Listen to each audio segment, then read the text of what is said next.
landscape of the world of professional wrestling has changed, and maybe not in the way that we thought at one time. But here we are. We're going to talk about it. Welcome to Squared Circle Radio, live on the air on our YouTube channel. Thank you so much for being with us. I'm your phenomenal host, Mr. Podcasting, Chris Belcher.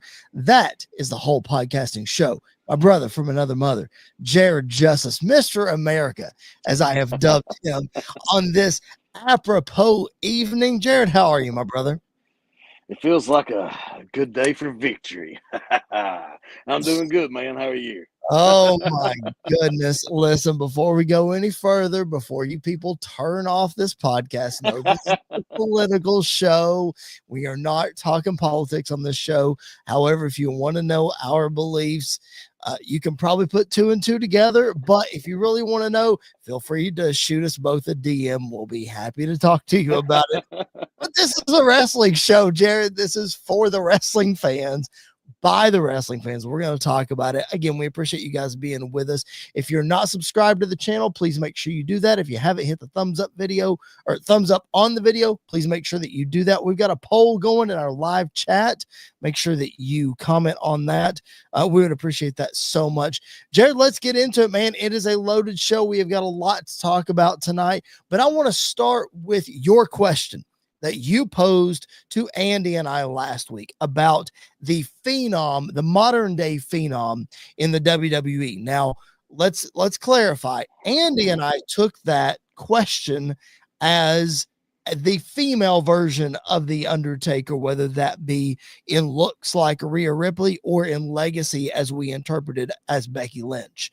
You sort of formed it in a different way. So I'll let you explain. And then, as you said in the video, give your thoughts.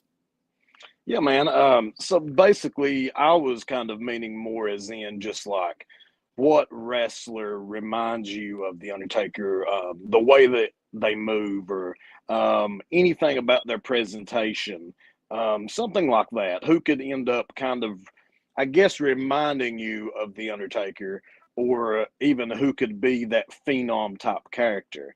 And so I was looking more like, I guess, more towards the male wrestler side, but I would agree with exactly what you all said as far as your interpretations.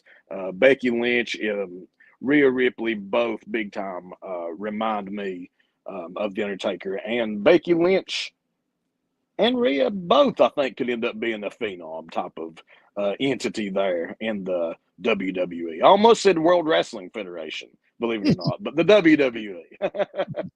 So if you leaned more towards the male side, who would be your pick that reminds you a lot of the Undertaker? Maybe the way that he moves, his presentation, the way that he looks, the next evolution of a great big guy in the world of wrestling. Damian Priest, hands down, man. I mean, I think that Damian has shown us a lot since he won the world title, and then, of course, lost the title. But man, the fans have really took a liking to him. His presentation right there, yeah, man. I mean, even like seeing him do like a leaping clothesline, like where he hits the ropes and then maybe the opponent's coming off the ropes on the other side and he jumps up, almost like The Undertaker used to do that flying, leaping clothesline. So yeah, man, he would be the one that I would pick as far as the young guys that would remind me of The Undertaker. He moves very much like The Undertaker in the ring, as you saw that picture that we threw up on our YouTube channel there of him and The Undertaker. A big mentor in Damian Priest's career and getting him to where he's gotten to and the way that he thinks about wrestling. And Priest has been very open in talking about how much that he idolizes The Undertaker and what he's done. So an absolute nail on the answer. We saw him at the Undertaker's One Dead Man show that we were at. I mean, he was up in the balcony, kind of lurking around like Sting used to there on Nitro. He was. That is true. He was.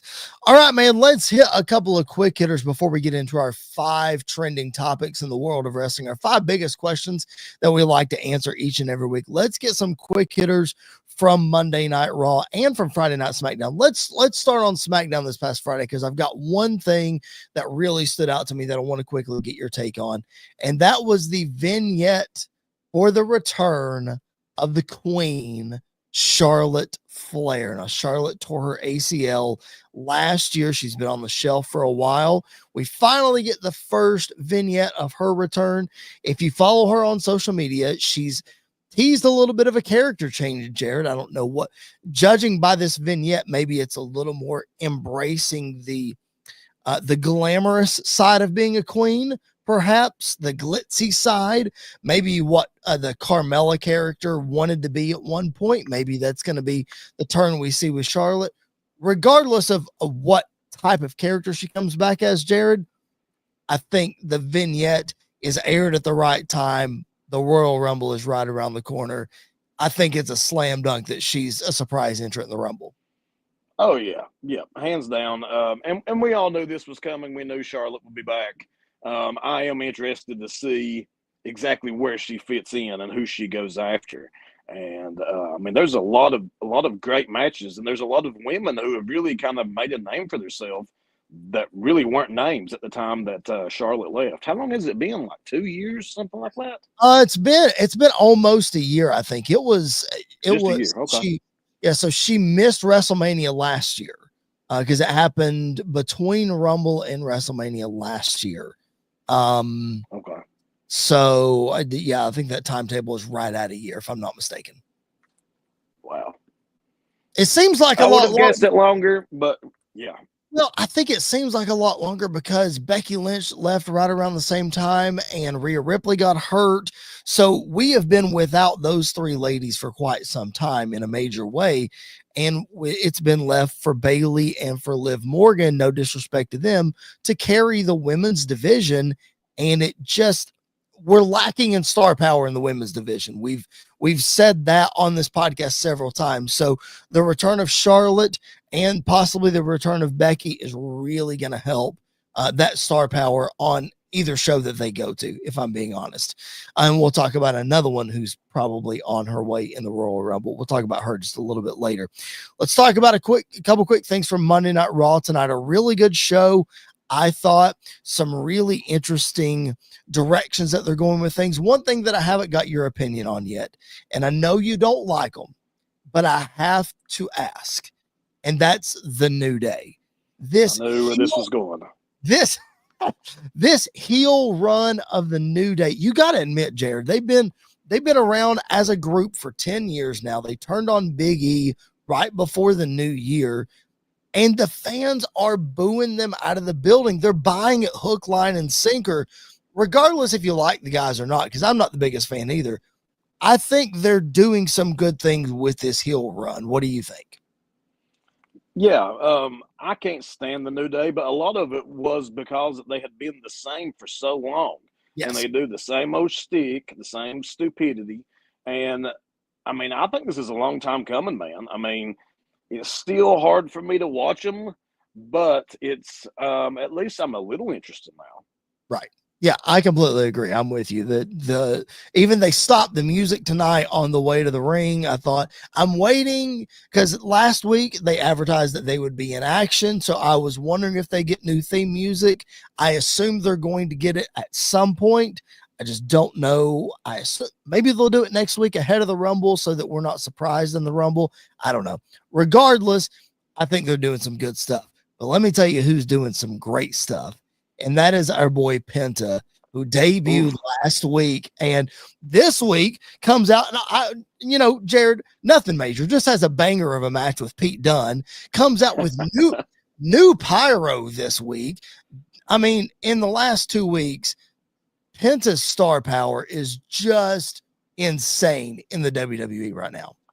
I mean, we were just talking about who's going to be the next Phenom. I mean, Penta. But I was very impressed by, and I was trying to figure out, like, how much of that was actually pyro and how much of that was, like, on the video, because it just looks sick, man. I mean, it looked great. Yeah, the way that they're able to do some camera tricks nowadays with some stuff, it very much looks like it blends in. And I think, that makes me think of Damian Priest's entrance, the way they blur him and the fire that they have. And it looks really, really cool. But you're right, dude. Penta's presentation is great. And then the bell rings, and then he does all the crazy stuff in the ring.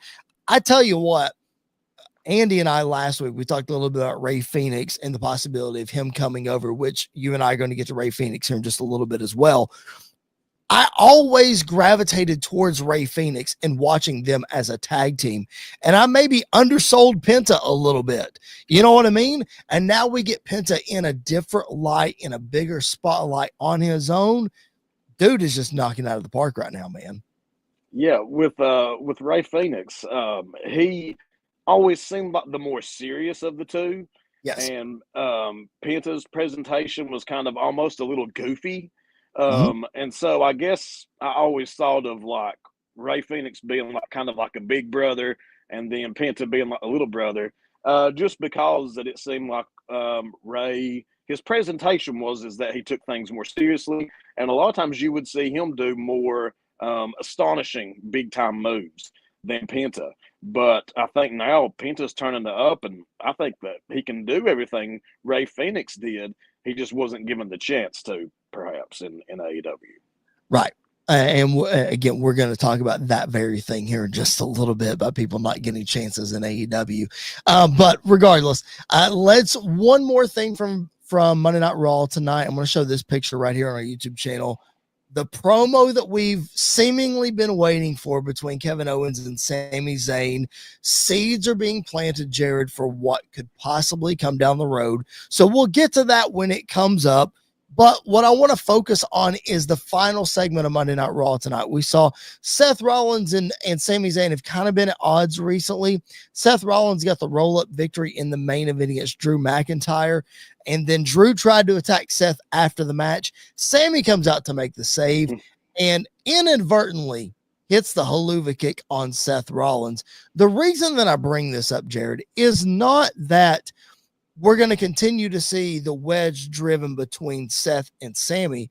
It's more about the in-match dialogue between Seth and Drew. And Drew at the end of the night basically saying, Seth, we're supposed to be on the same page, but you're too selfish. Jared, it seems like the seeds are being planted for an alliance.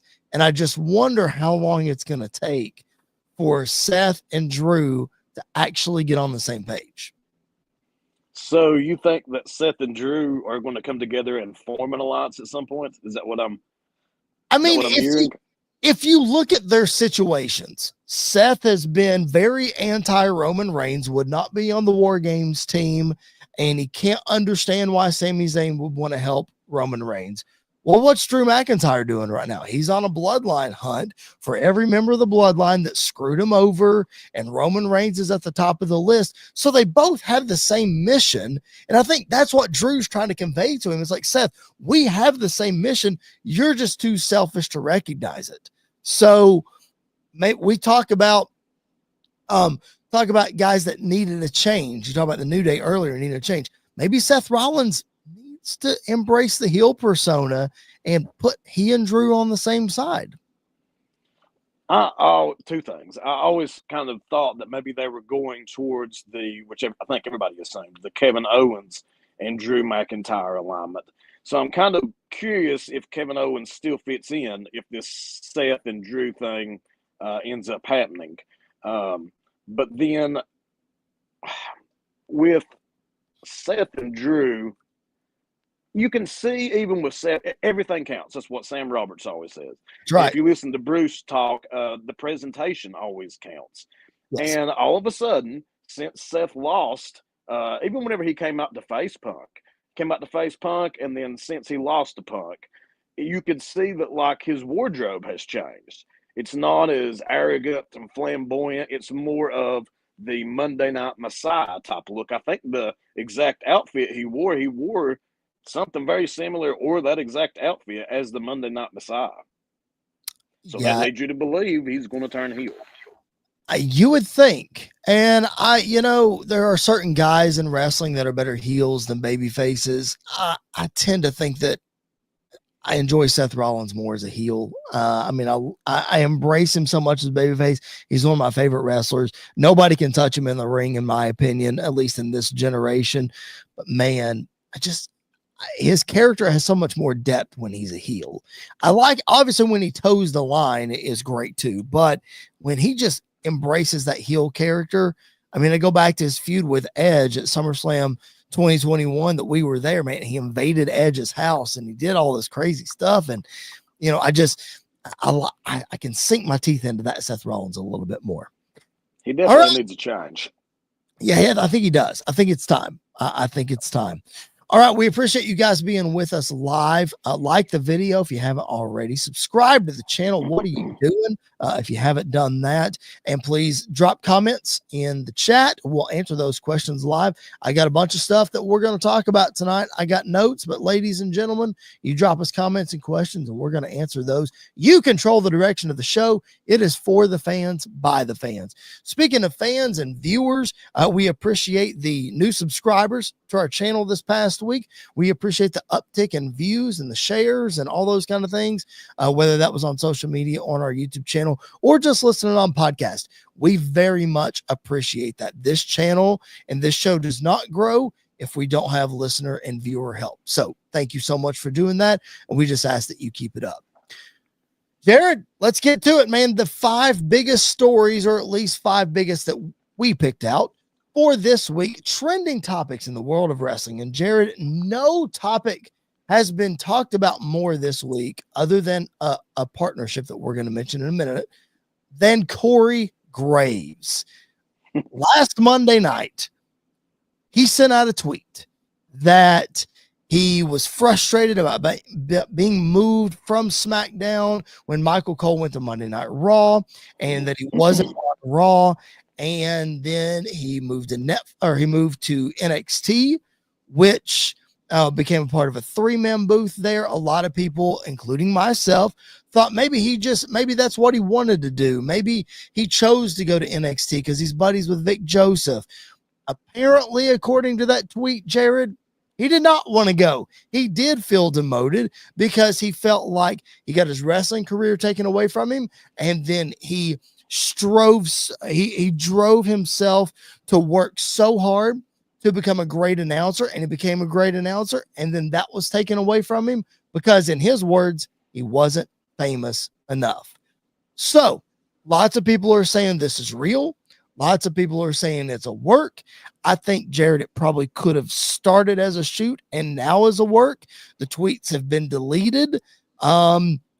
What do you make of this? You and I talked about this on the phone last week, and I don't know that there's much more clarity since then. What's your take on it after you've sat on it for a couple of days? I think that it's either started out as a work, or it was just basically Corey trying to get something started to become a work. I don't think that Corey is foolish enough that he would actually just do this just out of being angry and trying to take shots at the company. I don't think that he's that foolish. And yes, sometimes it's very easy to just get upset and say things or do things you wouldn't normally do. But Corey just doesn't strike me as the type that would do that. So I don't think that it was meant the way that people thought at first. I don't think that there was any bad feelings actually being thrown towards WWE. Now, whether he actually feels like that or not, I don't know. But I don't think that he was doing it to hurt the company. Christian, I see your comment in the chat. We will get to that question as soon as we wrap up this Corey Graves discussion. I appreciate you throwing that out to us. We will get to that in just 1 second, so hang tight with us. I agree, Jared. Corey Graves is a smart dude, and while he can also be hot-headed, and he can also lose his temper, as we all know, I think he's smarter than that, and I think he values his relationship with Triple H more than that. I think that he understands that it's a business, while that may not be what he wants personally. He understands the business of it. Plus, let's think about this, Jared. Even if he was taken off of SmackDown, or if he's taken off Raw or whatever, he is normally the color commentator on all the premium live events and the specials and all of that kind of stuff. So I I just don't think that spot would be taken away from him just because they moved him to NXT on a weekly basis. Because McAfee can't make all the pay-per-views. They normally use Wade Barrett on the pre-show and the post-show and whatever. So that spot is still open for Corey Graves. And we've seen that even when McAfee's there, they put the three of them together and it's working really well. So I don't think Corey is shooting himself in the foot by doing this, but I think you're right. I think that maybe his frustration got the best of him, and maybe he's had to apologize for this tweet. I don't know, but it just seems like he would be smarter than to just mouth off on social media about this. He's done it before about other things, but about this, come on, man. Well, kind of like you're saying, I think we're going to find out basically the truth, even if we're not told the truth. If he's still on the pay-per-view, the PLE, whatever you want to call them, if he's still doing those shows, then yeah, I think that this has no merit as far as being, I keep trying to think of the word, like not malignant or malicious maybe. Yeah. I don't think he meant it as being malicious, but if he did, I don't think he's going to be on those PLEs anymore. I think there will be repercussions and we'll be able to see it. Yeah, absolutely. But I think, just like bad shoot situations that have happened in the past, they can get turned into a work and we can do business together. Any chance you think that this leads to Corey Graves versus Pat McAfee at WrestleMania? I mean, I could very easily be sold that that's exactly where that either Corey wanted it to go or that Corey and the company were pushing for it to go, because they've done similar storylines in the past. Yep. So, I mean, they have got the announcers involved and had matches with the announcers. Yep. So, 100%, man. And these aren't just normal announcers. This is not a Michael Cole versus, Jerry the King Lawler, or it's not a, what have you. I know. You remember his tattoo. I know. It's so bad. It's so bad. This is Corey Graves, former wrestler, who, if I'm not mistaken, got cleared a while back. So he is able to wrestle again. And Pat McAfee, who we've seen steal the show at several pay-per-views with some incredible athleticism in the ring, of course, former NFL punter and athlete and that kind of thing. So it's not like this will just be normal announcers. These two guys can go, especially given the stage and the opportunity and the right feud. Both of them are loudmouths. Both of them don't care to mouth off about stuff. So this could be really, really good and a dream match for your boy here. So I want to see it happen. All right. Again, we appreciate you guys being tuned in on the YouTube channel. Like the video, subscribe if you haven't already. We're taking your comments and your questions, just like Christian's here. Let me throw it up if I can find it. How do I work this thing? Here we go.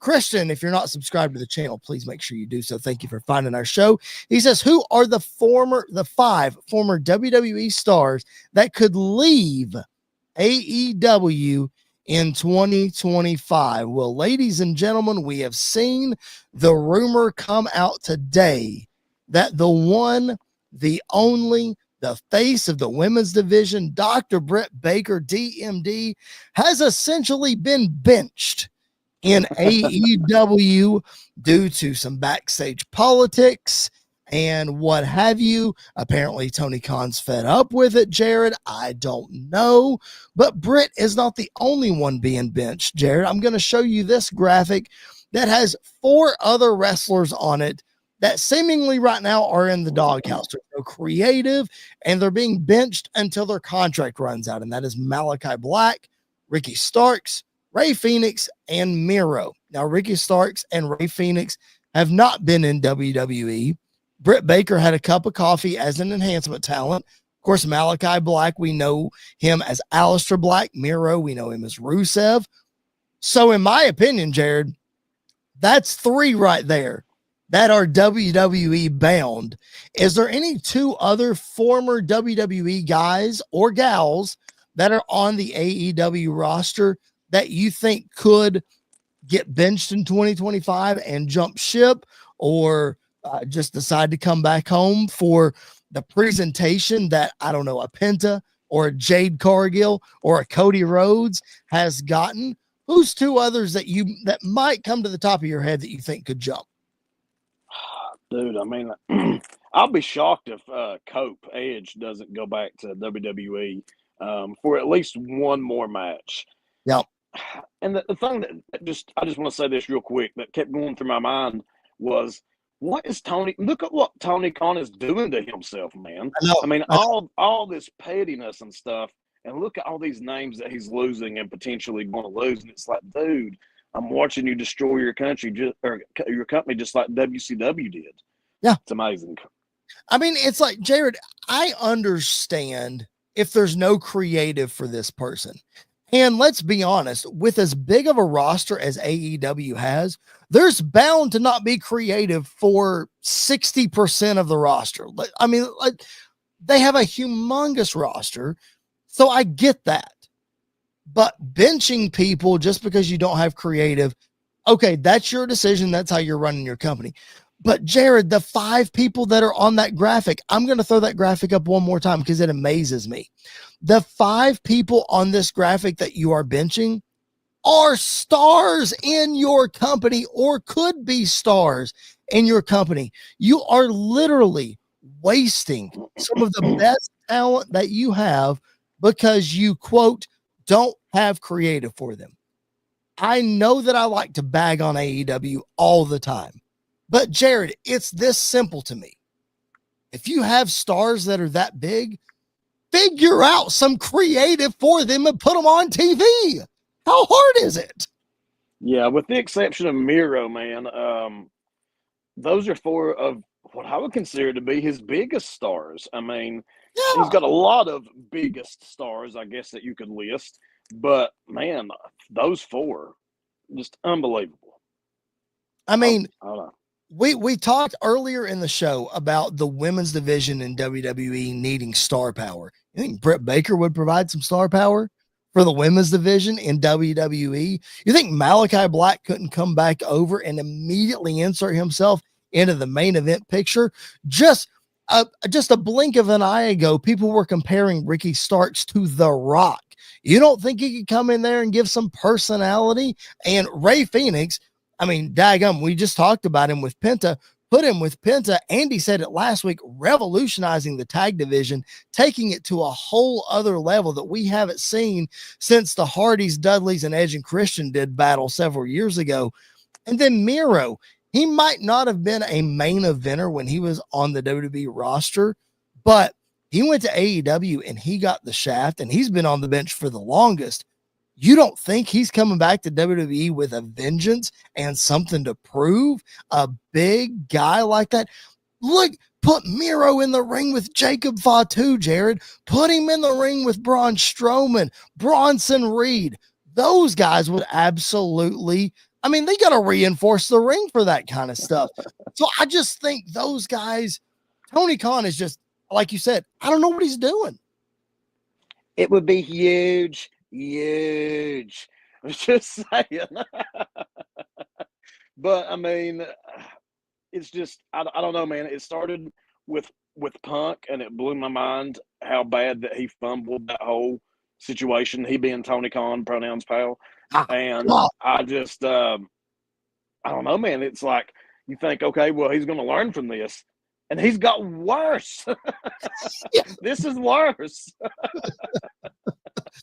Because shortly after, I mean, you got Cody Rhodes leaving and Jade Cargill, who we know is still not great in the ring, but her presentation is fantastic. She's been a champion. She's been right alongside Bianca Belair. When she comes back from this, quote, injury, it's going to be huge. So, like, you're literally, thank you. You are literally just feeding WWE these people that you just don't want anything to do with, and WWE is making bukus of money off of them and making them huge stars. And let's be honest, Jared, Ricky Starks, Malachi Black, Ray Phoenix, Miro, and Britt Baker are licking their chops at what WWE has done with Penta over the last couple weeks and all the people that I just named. And I shudder to think, Jared, they're not the only ones in that company that want to come over and be able to eat at the WWE table, right? I mean, the only thing that like was helping AEW before was Vince McMahon. I Yeah, mean, that was what made WWE so unbearable to work for and so unbearable to watch. And yeah, now it's all changed, and like yeah. everything makes sense. Kind of like in this country, all of a sudden everything makes sense again. And I'm amazed, man. I'm amazed. But they'd be crazy not to want to come from AEW to TNA, even to TNA and WWE. They're kind of one and the same right now. Yep. Why Yeah. wouldn't you jump ship?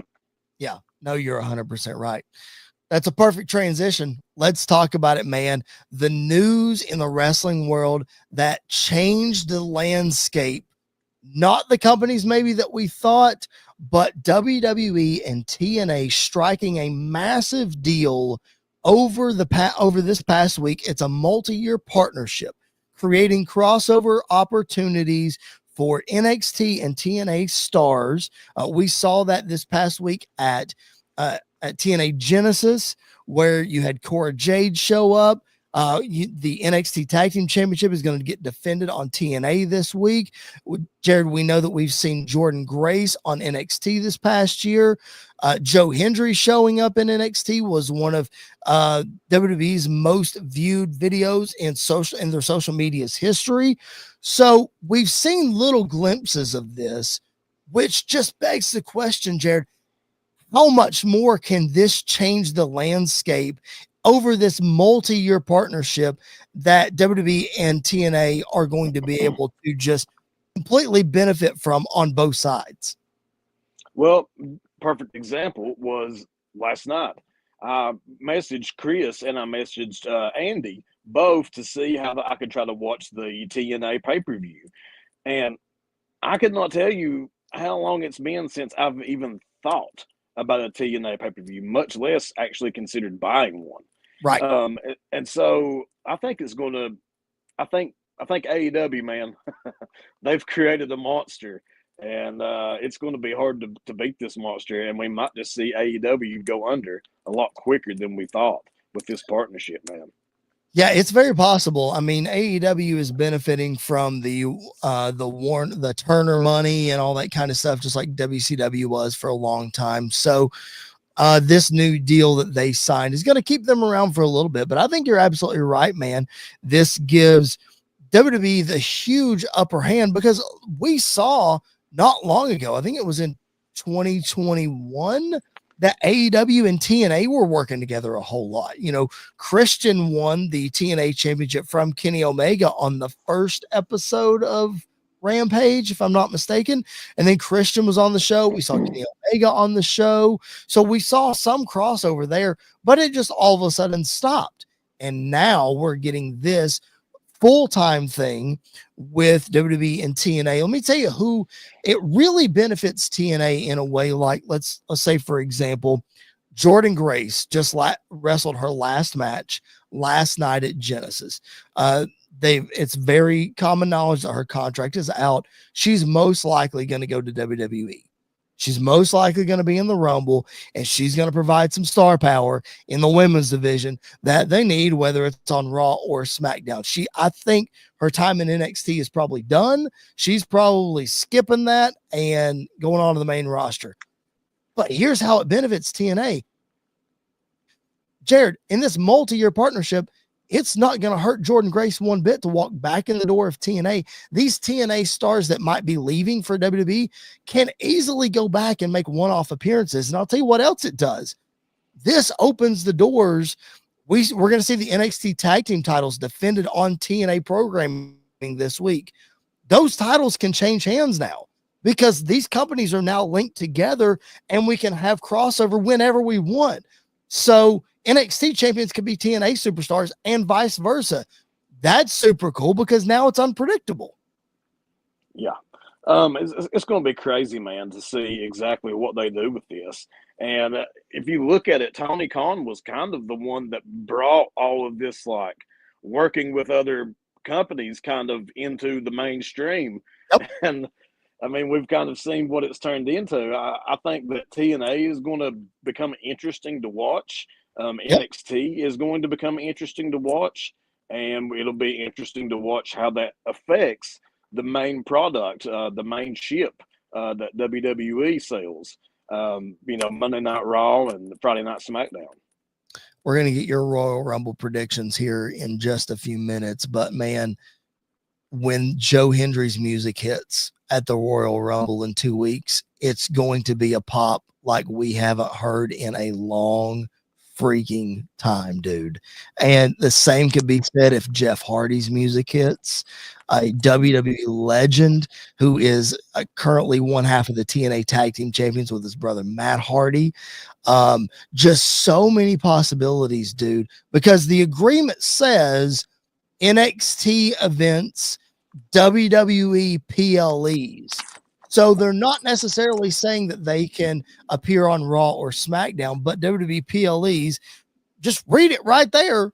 You may as well just put Royal Rumble right there because it's going to happen, dude. And that doesn't discount the women of TNA getting involved in the women's Royal Rumble and stuff like that. So they hit the nail on the head as far as the timing of announcing this. And I just think it's green grass going forward. It's nothing but positive.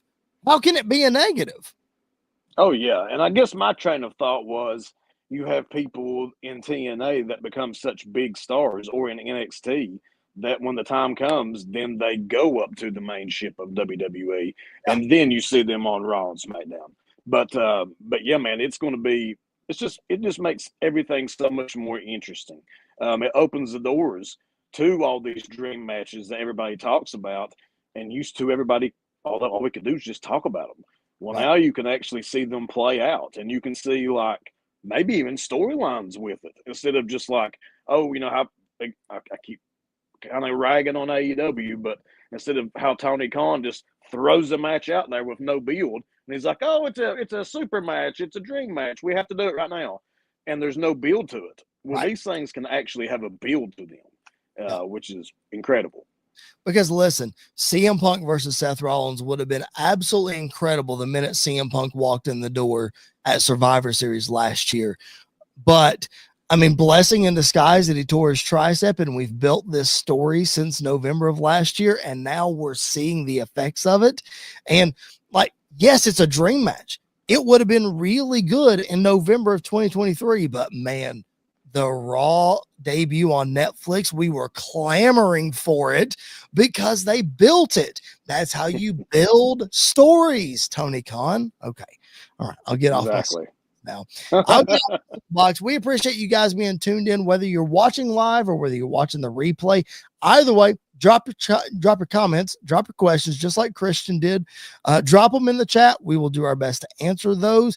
Even if you don't drop them in live, we go back and we answer those. Try our best to get to all of them. Like the video, subscribe to the channel if you haven't already.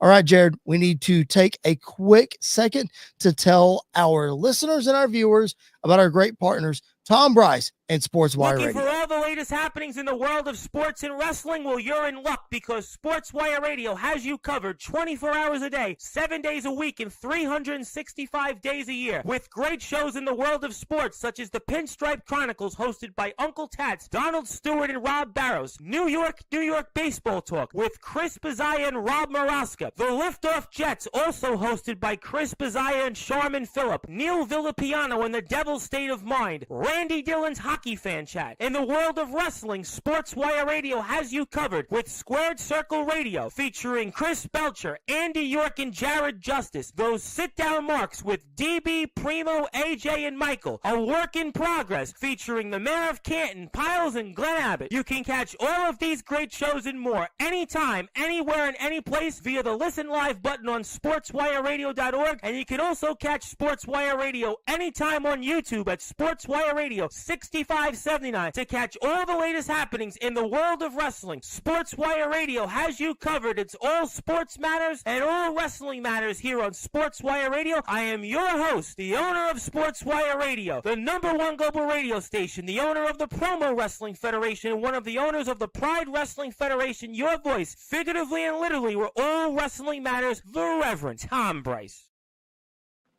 Appreciate Tom Bryce and his partnership and his support of our show. Nobody pushes our show harder. Nobody vouches for us more than the Reverend Tom Bryce. And in turn, we will vouch for him, and we will make sure to share his stuff and let you guys know. If you haven't checked out his interview with Rhino, yes, the man beast Rhino, that interview is available on the Sports Wire Radio YouTube channel. And coming up tomorrow night at 10 p.m. Eastern time, the Reverend Tom Bryce sits down with the Caribbean superstar, Savio Vega. That's right, on Sports Wire Radio tomorrow night, 10 p.m. Eastern. Go check it out and tell them the Squared Circle Radio sent you. All right, Jared. He brings that big Tom energy. He brings it all, and energy like no other. I love the man. I know. He's fantastic. He's so good. I'd run through a brick wall for that dude. All right. So that's tomorrow night. You don't want to miss that. What you don't want to miss this weekend, Saturday night's main event returns this Saturday on NBC. Jared and I are going to run through the card here real quick, give you some quick predictions, give you some quick thoughts. Jared, the match that was made on Monday Night Raw tonight, Rhea Ripley versus Nia Jax for the Women's World Championship. Of course, Nia Jax popping in on Monday Night Raw as part of the transfer window, so she may not be a permanent stay. But honestly, the work that Nia Jax has done this past year, being the women's champion over on SmackDown, I'm fine with this match against Rhea. You pit these two against each other for a special like that to be able to showcase them both. I got no problem with it. I think it's great. Rhea wasn't on the last Saturday night's main event. Find a way to get her on this one. I'm cool with it. Yeah, man. Rhea and Nia, we've seen it before, but they always bring these big power moves that are just very entertaining to watch. I mean, you get to see Rhea pick up Nia and do crazy stuff, and then Nia can still, toss Rhea around like a rag doll. So it's always very interesting to watch. All right, if you have to make a prediction for this match, who comes out on top? Rhea retain, Nia win the championship? What you got? I'm going Rhea retains. I think I will go the same. It's awesome, man. Saturday night's main event. It's cool for us to be able to look back and to see this old school thing come to life again. Again, it's not a premium live event, but it is a network special, cable special, whatever you want to call it. So these big time matches, another one that we're going to see is really the first showcase in a singles match on a big stage for Jacob Fatu, and he's going to take on the monster of all monsters, Braun Strowman. Before we get a prediction on this match, Jared, Braun Strowman's incredibly athletic. We know that. And Jacob Fatu is just a freak in the ring. That springboard moonsault that he does is just wild. But Jared, over the last couple of weeks, we've seen the promo skills of Jacob Fatu really come to life. This dude, Jared, is a superstar in the making. 100%, man. If I was ever going to have to bet the house that some superstar was absolutely going to break through that glass ceiling or whatever you want to call it, it's going to be this guy, man. I mean, like you said, his promo skills are pretty daggone good, and his in-ring skill and his persona are off the charts. Yeah, they really are. Before we make a prediction on this match, let's look back at Friday Night SmackDown this past week, because a really interesting thing happened.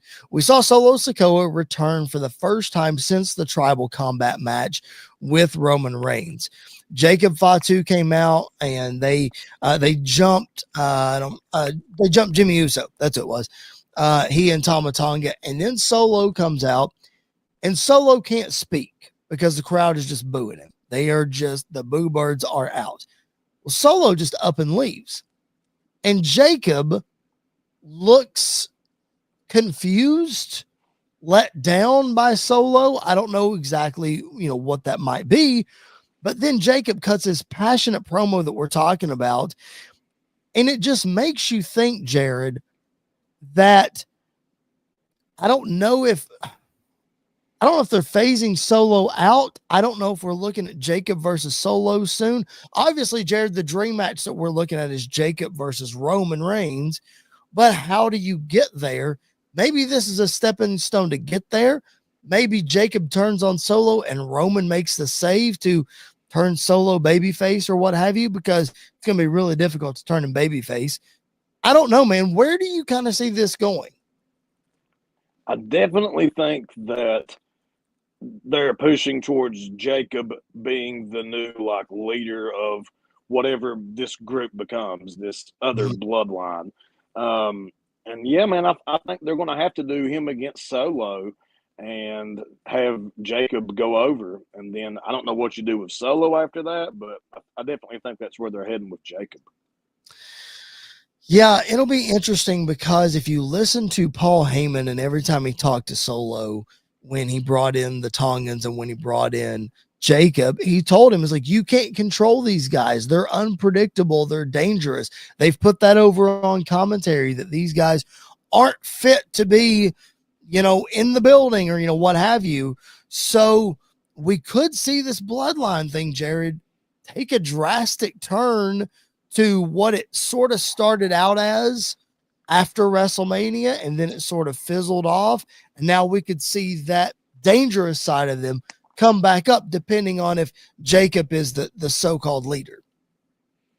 I think so. I think that's exactly where you go, is that you show that barbaric side of these three guys that Solo brought in, and they're not loyal to Solo anymore because he no longer, wears the Oofa Loofah.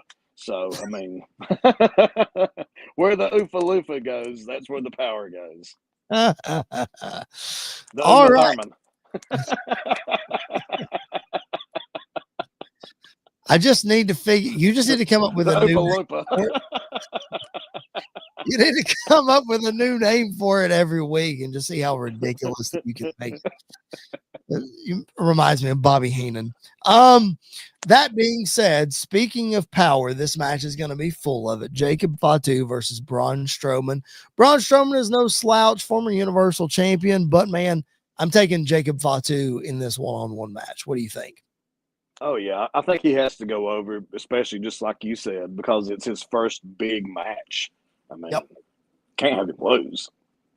All right, another match for another strap. This one for the Intercontinental Championship. Braun Breaker is going to defend against the Celtic Warrior Sheamus. Should be a very hard-hitting match.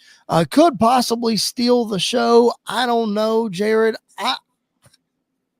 I'm really hesitant on this match because I feel like we need something new for Braun Breaker. I feel like we've seen this ad nauseum because if you look at this match, Ludwig Kaiser is left out of this match. He's probably going to come and interfere, and it's going to be the same people over and over. I'm not sold on this one. Yeah. I mean, Sheamus has always talked about the Intercontinental title being the one that has eluded him. And so, I mean, maybe this is the time that he finally captures that title. You think so? Is that your prediction? It is not my prediction. I'm going to Braun Breaker, but I'm just saying it could be, okay? It could be, but you're picking the champ. What's the percentage that you're putting on it? I would go 75-25 for Breaker. Yeah, I might go 85-15, honestly. I don't see it happening for Sheamus. I think they've beat this.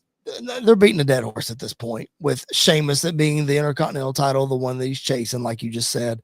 I don't see it happening, and I'm tired of seeing it happen. Let's just do something different. Oh man. All right. Couple other matches to get to. Actually, one more match and then one segment to get to. This one is for the World Heavyweight Championship. Gunther defending against Jey Uso. Man, lots of different avenues that we can attack this. First, I want to ask about Gunther's world title reign. Lots of people online are talking about how it doesn't feel as important as his Intercontinental title reign.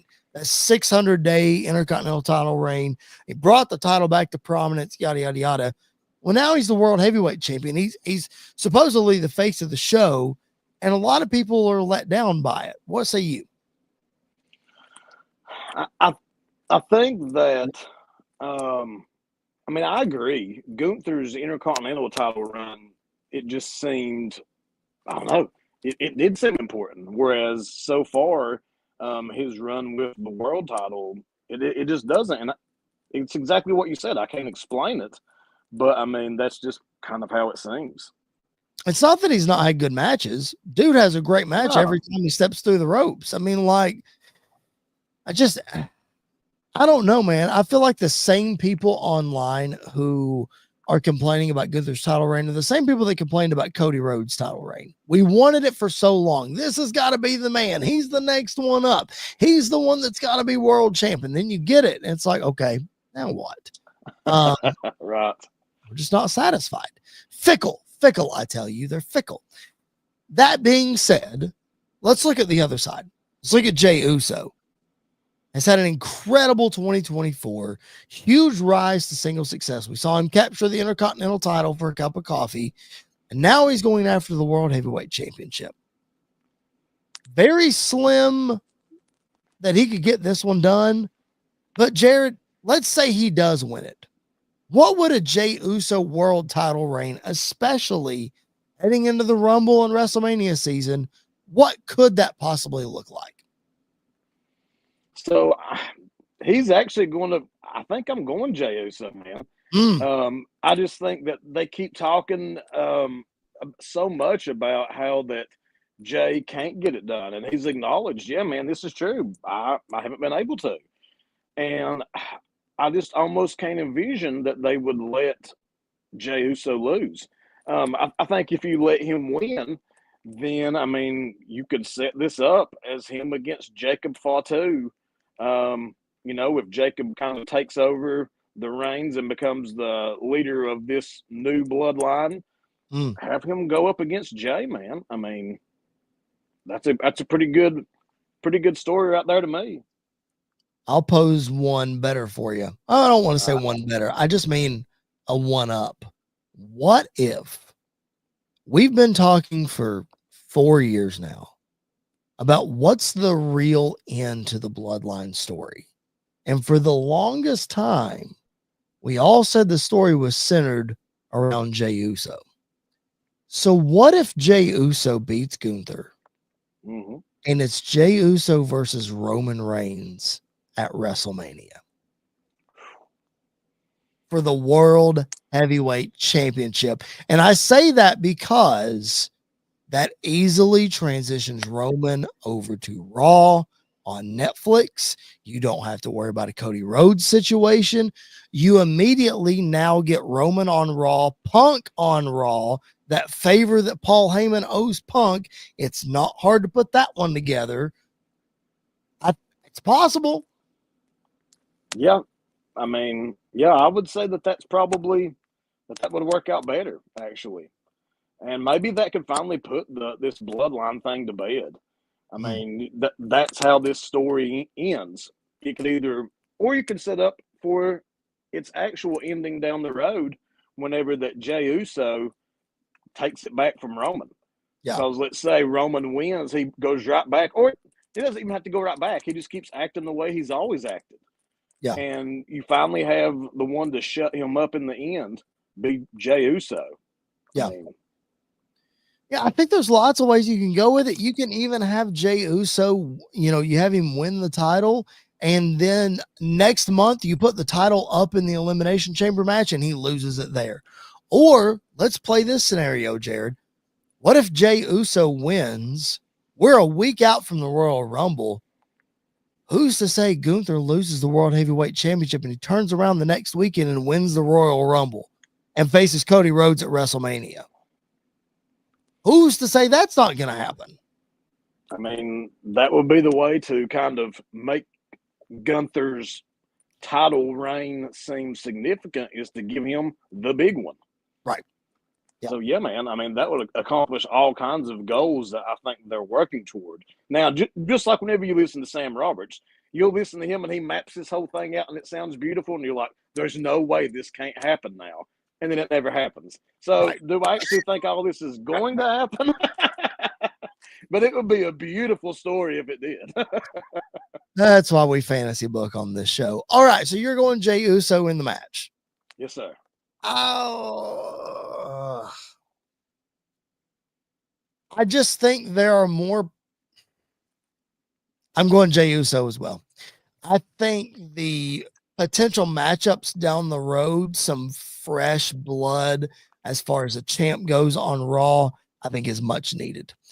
All right, let's get to the segment that is going to happen on Saturday night's main event, and that is the contract signing between Cody Rhodes and Kevin Owens for the ladder match at the Royal Rumble, moderated by the Heartbreak Kid Shawn Michaels. Now, Jared, as Nick Aldis and the commentators just continually stressed on SmackDown, there's an addendum to this contract that these guys have to sign. What in the world, if you have to put your booking hat on, what is the addendum to this contract that has to be signed that made Cody Rhodes look at it and say, I'm not signing it unless Kevin signs it? And then Kevin looks at it and says, why didn't Cody sign? Well, if he's not signing, like, what in the world, if you're putting your booking hat on, what could this addendum be? Are both of these guys currently on SmackDown? Yes. Loser leaves SmackDown. Okay. Okay. I think that's probably the easiest and laziest way to go. That if they were just sitting there trying to think of something to come up with, that would be the first thing that came to my mind. The first thing I thought of was banning the package pile driver from the match. Even though there's no rules, Nick Aldis could say, hey, but you're not allowed to use this move, or, you get disqualified or what have you. But I like your loser leaves SmackDown thing. That's interesting because we briefly mentioned the Kevin Owens Sami Zayn interaction earlier. That's an easy way for Kevin to move over to Raw, and you've got Kevin and Sami naturally already there. You got Kevin Owens in this bloodline situation. Let's go back to Jey Uso wins the World Heavyweight Championship. Kevin Owens comes over, takes the belt from him, and boom, Kevin Owens is actually a world champion. So that's possible. Let me paint this scenario for you. I mentioned it in the YouTube description that I'm going to make a bold prediction, and I'm going to make it right now. Uh-oh. What if we get this contract signing, right? Kevin Owens, Cody Rhodes, Shawn Michaels. What if Kevin Owens frustrates Shawn Michaels so bad that Shawn tries to super kick Kevin, misses, and hits Cody? Okay. And that gives the opening because Cody's laid out. Cody can't help Shawn now. KO jumps Shawn. Shawn gets a package pile driver in San Antonio, lays him out. Okay. And it sets up Kevin Owens versus Shawn Michaels at WrestleMania. I mean, that would be a beautiful story. Bro, could you imagine the dude that everybody said could never make it in WWE main eventing WrestleMania against Steve Austin and then Shawn Michaels? I mean, are you predicting this? Like, you actually think this is going to happen, or what? The match might be a little far-fetched. But Shawn getting a package pile driver, I'm predicting that's going to happen. I mean, Shawn's got to be there for some reason. So, I mean, what it could simply be just to get more heat on KO. Again, that's kind of the easiest way to go. But he's there for some reason. Something's going down. It's not just that it's in San Antonio and they're putting Shawn on it. He's there for a reason. Yeah. We'll see. I don't know. All right, we'll tune in this Saturday. Find out if my bold prediction is right. I don't know. We'll see. Crazier things have happened. All right, we got one more big question to get to. We are running long on this show, but we appreciate you guys being with us. Again, watching live, drop those comments, drop those questions, smash that like button. hit that subscribe button if you haven't already. Please do that. We would appreciate it. Jared, our last trending topic this week, and we don't have to go long on this because we've addressed it the last couple of weeks and really nothing new has come to light except talking about The Rock and his WrestleMania status. We're all still confused. And my question to you is going to be, are you still confused? What have you thought about this? But I'm going to add a caveat to it, Jared. Okay. The caveat I'm going to add is there was a promo that ran, I think it was on SmackDown, of WrestleMania. And you know how they do the thing where they go through the streets and the different superstars are on the billboards and what have you. Mm-hmm. The one that they ran on SmackDown, The Rock was in. I'm just saying. And it was a new video of The Rock. It was from the Netflix Raw. It was him making his entrance on the Netflix Raw in that WrestleMania promo. So it seems like he's out. I'm not convinced. That video's dropping a hint. What say you? I mean, The Rock is so involved, and I'm sure actually literally has stock in this TKO company. So, and WWE is part of TKO. So it would be crazy, I would think, unless he has a movie that's scheduled, like filming for a movie. I don't know why on earth you wouldn't have Rock on WrestleMania, and why he wouldn't want to be to just give it that much more promotion. Right. So I mean, unless he's filming something, man, I think he'll be there, but I don't know if he's filming. Word on the street was that he had to do some reshoots for the next Moana movie, which if it's the animated Moana movie, like it could be the live action one that they're shooting, which in that case, that would take a little more time. But if it's Moana, if it's the animated Moana or whatever, like that's just voiceover. So, that might not take as long. I don't know. Regardless, I feel like if we are buying what we have been told for the last year plus, that all of these things have been mapped out and that, buckle up because you ain't seen nothing yet, or The Rock's taking you on a ride that's more confusing than It's a Small World, or, blah, blah, blah, whatever it is. If all of those things are really mapped out, wouldn't you think that the Rock has a big block on his calendar for WrestleMania that he could have put on it a year and a half ago that we don't have to worry about this, right? So I think maybe we're making too much out of this, man. As in, you think he's definitely going to be there? Yes. Okay. Yes. He might not wrestle. He might not wrestle. I still think he's going to. You floated the theory. What was the theory that Solid Monster floated that you were talking to me about the other day about the Rumble? Oh, that so you have somebody win. Most likely, I guess it would be Roman, and he would you would have number 30 has already come out, and Roman can be number 30 and win from there, or Roman's already in and number 30 is called and that wrestler comes out and Roman wins, and then it counts down again, until the next participant comes out. Burn, number 31, if you smell, and out comes The Rock, and he tosses poor old Roman, who's already been beaten and battered, tosses him like a sack of potatoes right over the top rope. I think that's a likely theory, man. That's something that we've never seen before. I floated the idea out that I think that Roman will somehow win the Rumble, but The Rock will somehow take the match away from him by using his corporate power. And that's an easy way to do it right there. So I don't know, man. I am not ruling out The Rock wrestling at WrestleMania, whether it's against Roman. It's either Roman or Cody. I don't think he's wrestling anybody else. I think it's got to be one outside chance, I guess, that he wrestles Seth Rollins, but probably not. Just because of what happened last year, maybe you revisit it. I don't know. But it's Roman or it's Cody. I think one of them's happening. Yeah, I would agree. I don't know why they haven't announced it, or it still doesn't explain why The Rock did this crazy stuff that he did. I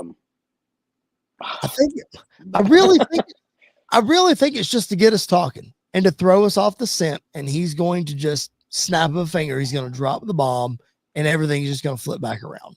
You know what I mean? Yeah. I mean, yeah, I guess that would kind of serve as the biggest swerve. So, bro. All right. All right. We appreciate you guys hanging with us. We got one more segment here.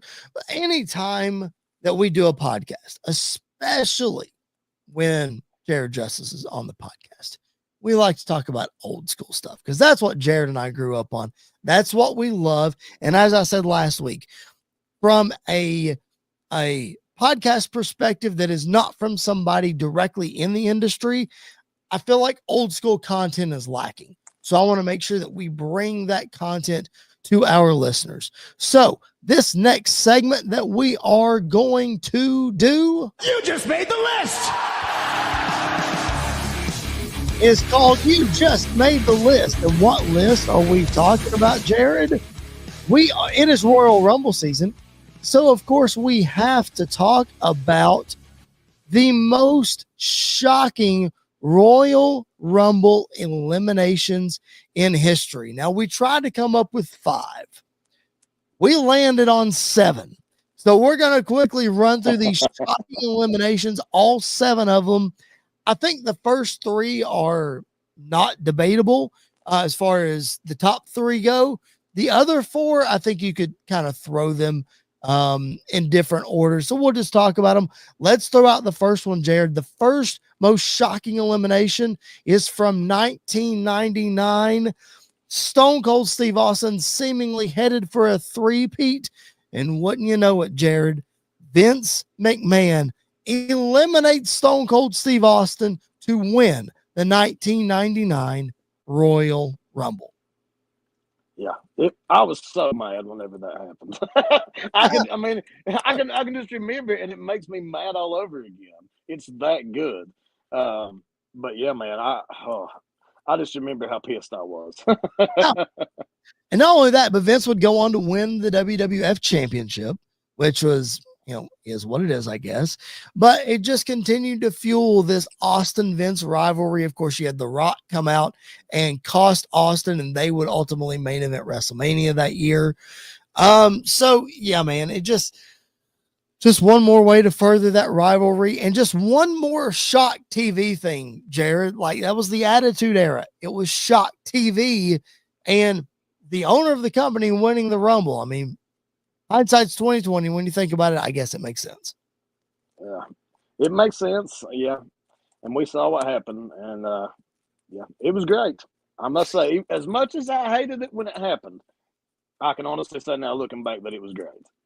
Well, let me tell you something else that when we look back on it at the time, speaking of Stone Cold Steve Austin, we were not happy with, and that is when Bret Hart clearly eliminated him from the 1997 Royal Rumble, but the referees didn't see it. So what did Austin do? He snuck back in the ring. He eliminated Bret Hart and was declared the winner of the 1997 Royal Rumble. We had some shenanigans on the way to WrestleMania, but Jared, that shocking elimination, we had never seen that before. Somebody get eliminated back in and then actually wins the thing, but it led to WrestleMania 13, the submission match between these two, the double turn, just Yeah, other than Vince and Austin, Austin and Brett, I mean, that is probably my favorite feud of all time. I mean, I just love it. It didn't last as long as I wish it could have lasted, but it was great while it did last, man. Yeah, it really was, for sure. Like, they definitely brought out the best in each other. They loved working with each other, a ton of respect for each other. And again, that WrestleMania 13 match is just classic. But man, like that in the Royal Rumble, we had never seen that before. Like, I think that's what makes it be on this list for sure as far as shocking goes, because it's something that was planned. They that was part of the story. And as fans, we're like, wait a minute, that's not right. And that started that incredible run of Bret Hart where he would come out and cut these promos and he'd be right about everything, Jared, but people would just start booing him out of the building. Yeah, just like we see Kevin Owens and Drew McIntyre doing now. Yeah. But I remember, again, memories. I remember whenever that I watched that happen, and I was just so stunned. I was just like, and I was waiting to see, like, for somebody to say, no, there was a mistake made. We must restart the match, but they never realized that Austin had already been eliminated. Never happened. Never happened. Vince McMahon is going crazy on commentary. Everybody's just going nuts. They're like, this is not right. This is not right. And all the referees, literally none of them saw it. Oh, he's the winner. He's the winner.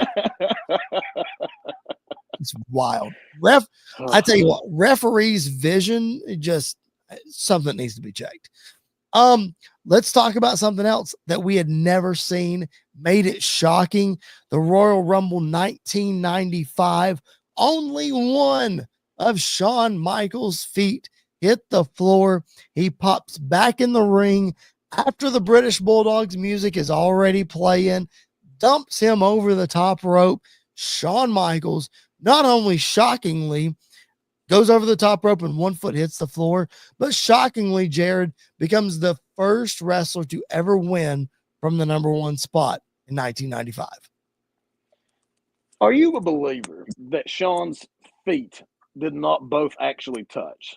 Because I remember watching that, and his little legs just a dangling, and you're trying to watch and like from every angle. Of course, it doesn't matter how you move your head because the TV is fixed, but you're sitting there like you're trying to see. And I swear, man, I couldn't tell you whether they both hit or not, because I mean, you just couldn't tell the way he was moving his feet.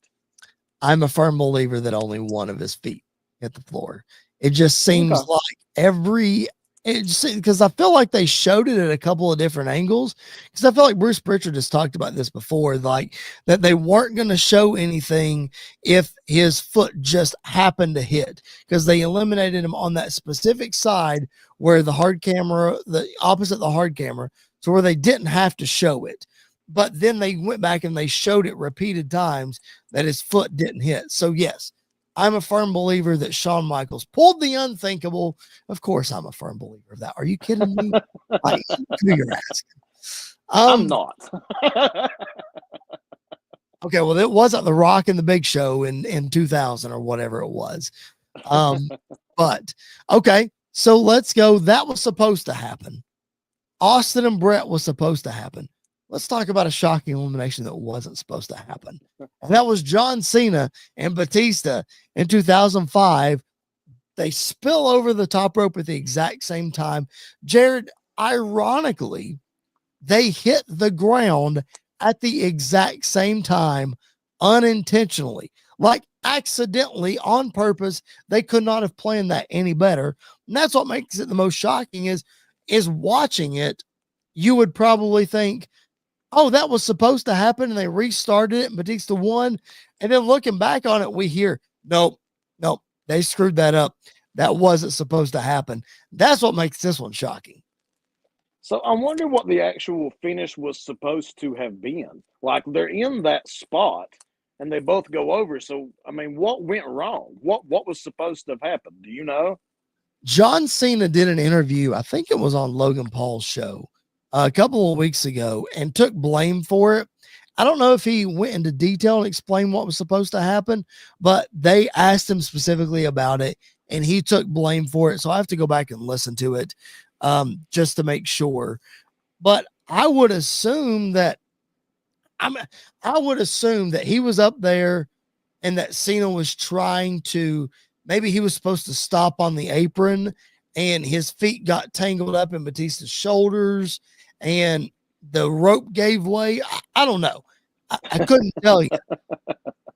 All I know is we got two torn quads out of the deal and just a wild scene that neither one belonged to either one of those two guys. That's the fascinating part about the whole thing. Oh, the torn quads belonged to the same person who wasn't involved in the match. Hey, pal, how did this happen? I'll never forget Vince sitting in the ring and giving orders, and I'm just sitting there watching like, what is going on? There he is. And listen, for those of you who have not seen this match, if you're watching on our YouTube channel, I'm showing you the picture. Jared's not lying. You see Vince sitting in the ring right there. It's because he can't get up. If you go back, if you go back and watch it, I'm fairly certain, Jared, that he tries to get up and he cannot get up. No. Nope. I was very confused, to say the least. Oh, shoot. All right. Well, those are 4 of the most shocking eliminations of all time. Jared, I think we're pretty settled on what the top 3 are. Let's hit the first of those top 3 right now. And that is 1992. Hulkamania gets tossed over the top rope in a rumble that was for the world championship. He was tossed over by Big Psycho Sid. Man, you had to think in our little minds, the world championship's on the line. Hulk Hogan is winning this thing. Not so fast, my friend. Big Sid throws him out. Yeah. And then Hulk grabs a hold of Sid and yanks him out. Pulls him out. Ric Flair just gets to lay there and win the championship. Yep. I mean, our American babyface, because of his poor sportsmanship, grabs a hold of Psycho Sid and yanks him out. And we're supposed to be like modeling ourselves after this man. Yeah. We be are a sore loser, kids. But yet there was a big pop when he got thrown out by Sid. So we were on the downhill of Hulkamania at that point. So like, I get it, but still, it just 1992, man, just did not see that coming. So that's shocking elimination. Let's go to number 2. And that happened in 2020 when Brock Lesnar entered the Royal Rumble at number 1, eliminated the first 12 guys pretty quickly. He was the world champion. He deemed that nobody on the roster was fit to face him for that title. So he was in the Rumble and eliminated by Drew McIntyre. Jared, you had to think that Brock probably wasn't going to win this Rumble, because where would the story be if the champion just won the Rumble? But that didn't make it any less shocking when Drew McIntyre claymored him over the top rope. Yeah, and man, I would have just loved to have seen what would have become of Drew's first title run if it wasn't for the pandemic. Yep. Yeah, no doubt about it. I mean, you even predicted it, I think, almost a year before it actually happened, because I remember on this podcast, in a previous iteration of the podcast, posing the question to you, Jared, who in the world is going to beat Brock Lesnar? Who would you put him up against?